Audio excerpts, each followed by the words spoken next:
Good evening বন্ধুরা, আজ 6 December শনিবার।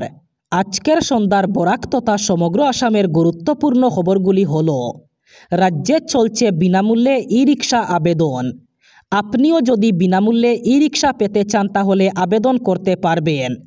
গত 1 ডিসেম্বর থেকে আবেদন প্রক্রিয়া শুরু হয়েছে এবং চলবে আগামী 31 ডিসেম্বর পর্যন্ত।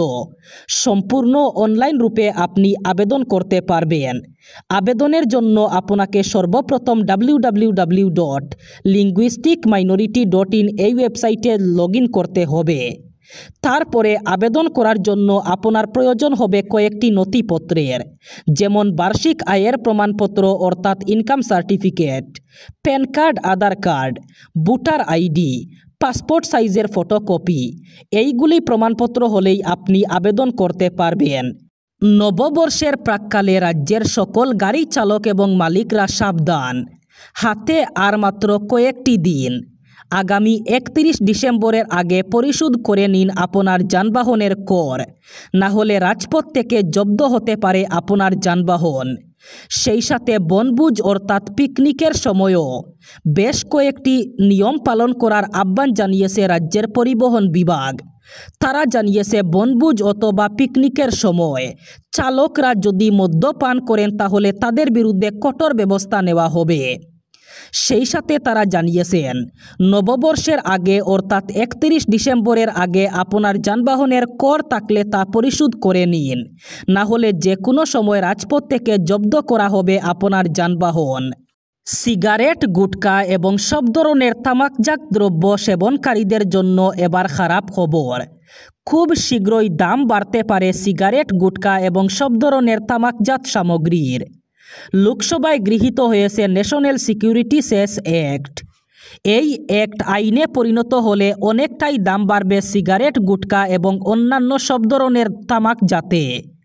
যারা সিগারেট, গুটখা এবং অন্য ধরনের তামাকজাত দ্রব্য ব্যবহার করেন তাদের জন্য এবার আসতে চলেছে খারাপ খবর। অতিরিক্ত কর আরোপ করা হবে এই তামাকজাত সামগ্রীগুলির উপর, যার ফলে সিগারেট, গুটখা এবং অন্যান্য তামাকজাত দ্রব্যের উপর কর বসবে এবং সেগুলির দাম অনেকটাই বেড়ে যাবে। এবার আর কোনো ধরনের দুর্নীতি চলবে না। PMAY অর্থাৎ প্রধানমন্ত্রী আবাস যোজনার সরকারি ঘরের তালিকা প্রস্তুত করতে প্রধানমন্ত্রী আবাস যোজনার নামে দুর্নীতি করে থাকা সব জীবিকা সখীদের আর দেওয়া হবে না কোনো রেহাই। অসমের প্রতিটি দুঃখী পরিবার পাবেন পাকা ঘর। একটাও কাঁচা ঘর আর থাকবে না রাজ্যে। প্রধানমন্ত্রী আবাস যোজনা নিয়ে এভাবেই নির্দেশনা জারি করল সরকার। গোয়ালঘরের ফটো তুলে কাঁচা ঘরের তথ্য দিয়ে জীবিকা সখীরা অনেক ভুয়ো হিতাধিকারীর নাম তুলে রেখেছেন তালিকায়। ওইসব হিতাধিকারীদের নাম তালিকা থেকে বাতিল করা হয়েছে। এবার নতুনভাবে তালিকা প্রস্তুত করা হবে প্রধানমন্ত্রী আবাস যোজনার সরকারি ঘরে। তবে এবার কোনো ধরনের দুর্নীতি করা চলবে না। যদি কোনো জীবিকা সখী অথবা পঞ্চায়েত সভাপতিরা দুর্নীতি করেন তাহলে তাদের জেলে যাওয়া গ্যারেন্টিড। এবার রাজ্যে ই রিক্সা, ডাম্পার চলাচলকে নিয়ে এসে গেল নতুন নির্দেশনা। নির্ধারিত সময়ের মধ্যে বন্ধ রাখতে হবে ই রিক্সা এবং ডাম্পার চলাচল। ঘন কুয়াশা এবং এই কুয়াশায় দুর্ঘটনা রোধ করার জন্য এই নির্দেশনা জারি করা হয়েছে। রাজ্যের সব ধরনের ই রিক্সা এবং ডাম্পার চলাচল নিয়ে এসে গেল নির্দেশনা। নববর্ষের প্রাক্কালে যানবাহন চলাচলের ক্ষেত্রে নতুন নির্দেশনা জারি হয়েছে। সন্ধ্যা 5টা থেকে সকাল 6টা পর্যন্ত সব ধরনের ই রিক্সা চলাচল বন্ধ থাকবে রাজ্যে। রাজ্যিক এবং গ্রাম্য সড়কগুলিতে নির্ধারিত সময়ে বন্ধ থাকবে ই রিক্সা চলাচল।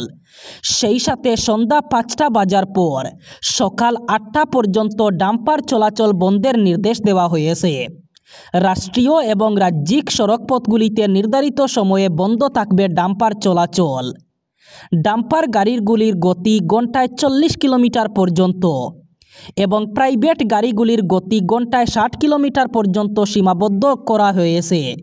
বিনামূল্যে চাল অরুণোদয়ে 1250 টাকা এবং উদ্যমিতা প্রকল্পে 10,000 টাকা দিয়ে জাতিকে পঙ্গু করছে হিমন্ত বিশ্ব শর্মার সরকার। মুসলমানকে ভয় দেখিয়ে জাতি উদ্ধার করতে পারবেন না। অসমিয়া মানুষকে ঠকানো এত সহজ নয়। হিমন্ত সরকারের বিরুদ্ধে এভাবেই গর্জে উঠলেন নেতা রাজেন গুহাই। তিনি জানান, শুধুমাত্র বিনামূল্যে চাল, অরুণোদয়ে 1250 টাকা এবং উদ্যমিতা প্রকল্পে 10,000 টাকা দিয়ে মানুষদের ঠকানো সম্ভব নয়। হিমন্ত বিশ্ব শর্মা মানুষের ঠকানো রাজনীতি করছে, মুসলমানদের ভয় দেখিয়ে ভোট নেওয়ার প্রচেষ্টা চালাচ্ছে, অসমিয়া মানুষকে ঠকানোর চেষ্টা করছে। মূল উদ্দেশ্য পূরণেই ব্যর্থ হয়েছে বিহারের এসআইআর। এত গোটা করে বিশেষ নিবিড় সংশোধন করার পরও ভোটার তালিকায় অন্তত 5 লাখ ভুয়া ভোটার রয়ে গেছেন। সুপ্রিম কোর্টে এমনই চাঞ্চল্যকর দাবি করল স্বেচ্ছাসেবী সংস্থা অ্যাসোসিয়েশন ফর ডেমোক্রেটিক রিফর্মস অথবা এডিআর। তাদের দাবি, এ নিয়ে নির্বাচন কমিশনের কাছে জবাব চেয়েছে শীর্ষ আদালতও। এডিআর শুরু থেকেই এসআইআর প্রক্রিয়ার বিরোধিতা করে আসছে। তাদের বক্তব্য ছিল, এই প্রক্রিয়ার ফলে লক্ষ লক্ষ বৈধ ভোটারের নাম বাদ যাবে। সবচেয়ে বেশি ক্ষতিগ্রস্ত হবে প্রান্তিক গরিব এবং সংখ্যালঘুরা। সেই আপত্তি উড়িয়েই বিহারে গোটা প্রক্রিয়া সম্পন্ন করার অনুমতি শীর্ষ আদালত দিয়েছে। এবার এডিআর দাবি করছে যে প্রক্রিয়া সম্পন্ন হয়েছে সেটাও ত্রুটিপূর্ণ। বহু বৈধ ভোটারের নাম যেমন বাদ গেছে, তেমন বহু ভুয়া অবৈধ ভোটারের নামও ছাঁটাই করা সম্ভব হয়নি।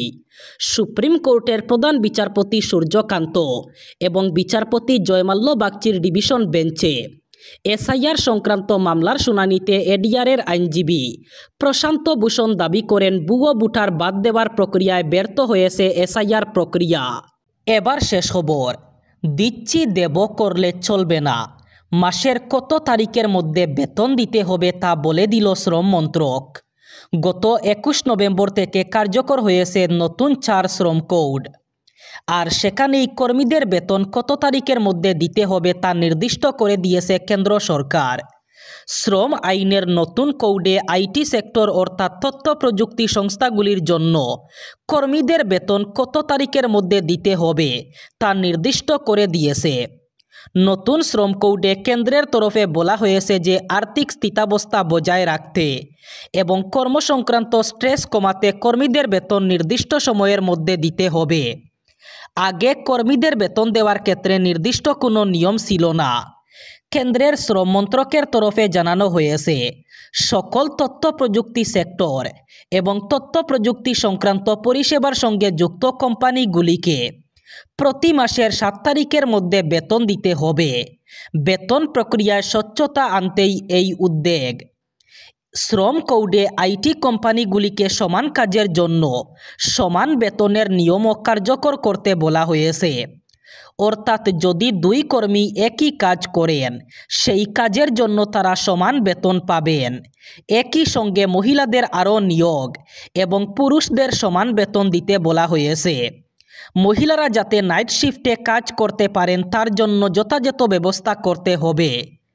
অফিসে মহিলাদের যদি হেনস্থা, বৈষম্য অথবা বেতন সংক্রান্ত কোনো কারণের সমস্যার সম্মুখীন হতে হয়, তার দ্রুত সমাধান করার ব্যবস্থা করতে বলা হয়েছে। ফিক্সড টার্ম কর্মীদের চাকরির 1 বছর পরই গ্র্যাচুইটি দিতে হবে। তাদের সামাজিক সুরক্ষার সুবিধাও দিতে হবে। বাধ্যতামূলকভাবে অ্যাপয়েন্টমেন্ট লেটার দিতে হবে। এই ছিল আজকের সন্ধ্যার গুরুত্বপূর্ণ খবরগুলি। ভিডিওটি অবশ্যই লাইক করবেন এবং চ্যানেলটি সাবস্ক্রাইব করবেন।